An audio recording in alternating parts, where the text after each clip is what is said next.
Cecilia Ding. I'm a registered associate marriage and family therapist in California and a certified self-growth coach. I was born in China in a city called Tianjin. And the first 12 and a half or about 13 years of my life was spent there. A lot of studying, a lot of pressure to achieve. My parents came from a generation that experienced a lot of economic hardship. So, it was understandable. They saw education as a way to ensure our survival. So it wasn't particularly a playful childhood. And certainly some of the healing has come from me through therapy in processing some of that memory. When I finished primary school, I went to Boston. I was just entering teenage years and then having to go through a completely different environment, learning a new language. The first couple of years was certainly pretty stressful, both emotionally and academically. I had to go through that anxiety of always being top of my class to not understanding the language. So, it was kind of isolating and a lonely experience. My academic skills of having to do a lot of homework or memorizing kind of helped me in the transition and learn English. So I was also able to do well in my studies after a couple years. I was admitted to Harvard for my undergrad, and I did East Asian studies for my bachelor degree. I was that first generation immigrant who had the luxury to be able to think about what I want.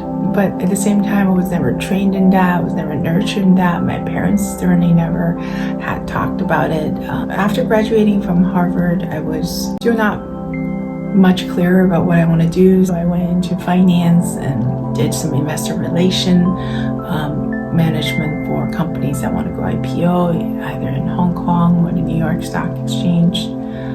That was very rewarding in a practical way, and it switched some of the economic anxiety being an immigrant.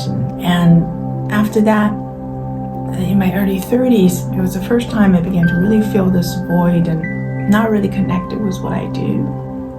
I even began to find myself slacking a little bit, which is not normal for me because I'm always so motivated to move ahead and do things.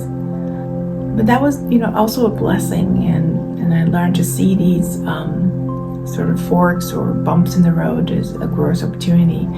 I was able to take a couple years off, just writing. I even wrote some fiction novels. It really was a way for me to find that internal voice, reconnect with who I really am in an authentic way. And that really allowed me to realize how much I've always been interested in the inner world, the way we think, and how we can change our behavior. So that's when I decided to go for a master's in counseling. I was involved in some coaching and training, and really allowed me to feel the reward of helping, empowering others. I've been working with a variety of clients as a counselor and as an associate therapist in marriage and family. And I work with a variety of clients from teenage years to retirement, from couples to families. And it's fascinating to see how humans have the capacity to heal and grow. And the biggest reward for me is how much I often learn from the process, because it's mandatory that I keep growing and not just learning about the new evidence-based treatment methods or coaching techniques, but also to change and grow in myself in order to be better at guiding others. My relationship with my clients is collaborative. They're in the driver's seat of their own healing and growth.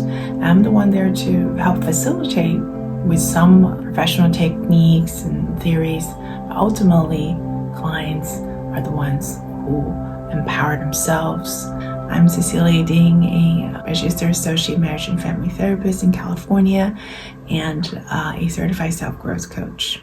Thanks for being with me today. I'm Cecilia Ding, certified self-growth coach and a registered associate marriage and family therapist in California. And if you're like me, who have chosen to use positivity and self-growth as my reaction to life circumstances, then please join me at the Facebook group Positive Healing and Self-Growth, so we can build a community that fosters and nurture the positivity and the belief we all need in our life's journey. Take care. Until next time.